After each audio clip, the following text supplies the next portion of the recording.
Welcome back. So, one aspect of retirement planning often underrepresented in financial planning discussions is the importance of switching from a retirement savings mindset to a retirement income planning mindset. Now, besides requiring regular income to meet basic expenses, retirees often face unexpected expenses like medical care. And further, some retirees may desire to spend more if they can afford it, while others may have specific financial goals such as leaving money to family members or a favorite charity. My guest is Jim Mayer in Mansfield, Massachusetts. Jim, thanks for talking with us today. And start out by speaking to the importance of developing a retirement income plan when you're planning for retirement. No, Scott, thank you. That's a great question. And many individuals have not put together a retirement income plan. It's a critical component. Everybody needs a plan. You need a roadmap. And it can be complicated. But with the aid of some sophisticated computer software, we're able to help individuals develop a retirement plan and help them adequately prepare for the longevity of retirement. And what we do, we start with, we inventory all their potential income sources, and many have not thought about all of their different sources: Social Security, pension, IRAs, 401ks, 457, 403bs, whether or not they're going to have part-time income, part-time work, or even rental income. And then we compare that to another very important component that most pre-retirees haven't thought about. Many people haven't thought about their expense structure in retirement.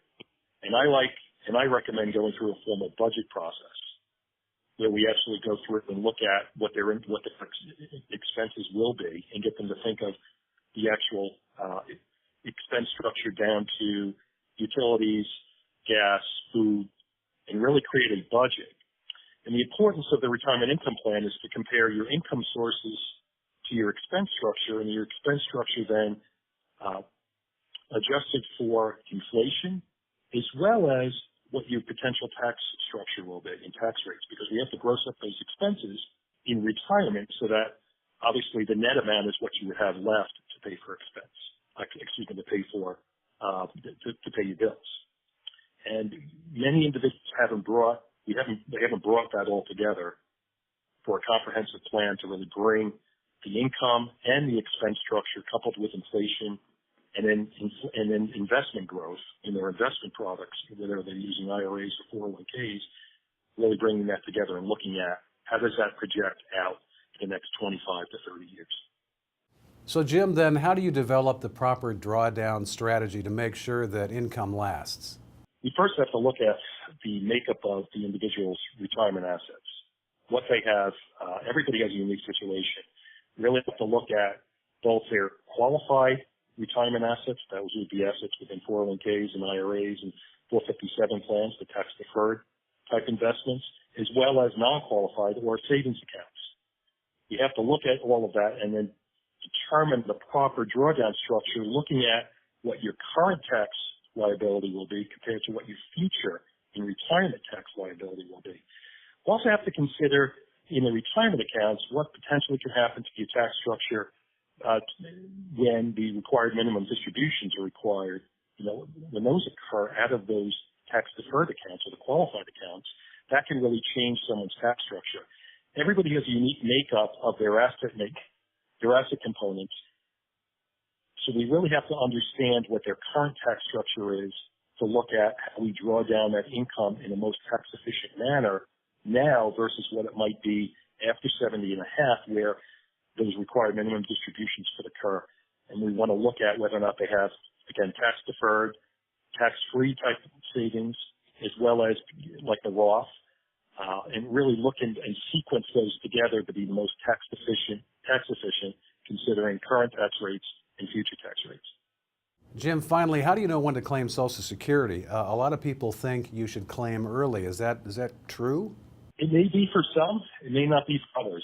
Studies have shown that about a third of individuals who file are filing early, and early as possible at 62. And I think, my experience is many individuals make that Social Security decision in a vacuum. They look at it as a standalone asset. Really needs to be brought in and considered with the overall retirement income picture with all of the assets that an individual or family has, including home equity. and really looking at the most, whether or not there are other assets potentially that could be used to allow an individual to defer Social Security, because as you know, you only get at age 62, you only get 75% of your primary insurance amount of the amount that you would get at your full retirement age. And every year you defer after your full retirement age, for example, after age 66 or 67 for those born after 1960, it's an 8% increase. That's a guaranteed 8% return, and that's hard to guarantee anywhere in the market. And so there are strategies to look at, and you need to look at Social Security coupled together. However, I always say Social Security is a personal decision. There are considerations with life expectancy, the absolute need for income, and also another consideration of when people are considering to file is whether or not a very tough decision, when they want to stop working. There are penalties and reductions in benefits if you file early and you're making over, I believe this year for an individual, it's over $17,040 for 2018. There are considerations there that people need to understand as they file, because a difficult decision is how much longer they want to work. And also, finally, I mentioned earlier, looking at the overall asset structure that they have, whether they have 401ks, IRAs, Roth IRAs, as well as other non-qualified or non-taxable savings that may be able to create an income plan to allow them to defer their Social Security, to take advantage of the growth, for example, that 8% return that happens, an increase in benefit that happens if you defer after your full retirement age up to age 70. That was Jim Mayer on the phone from Mansfield, Massachusetts, and thanks for watching Retirement News Online.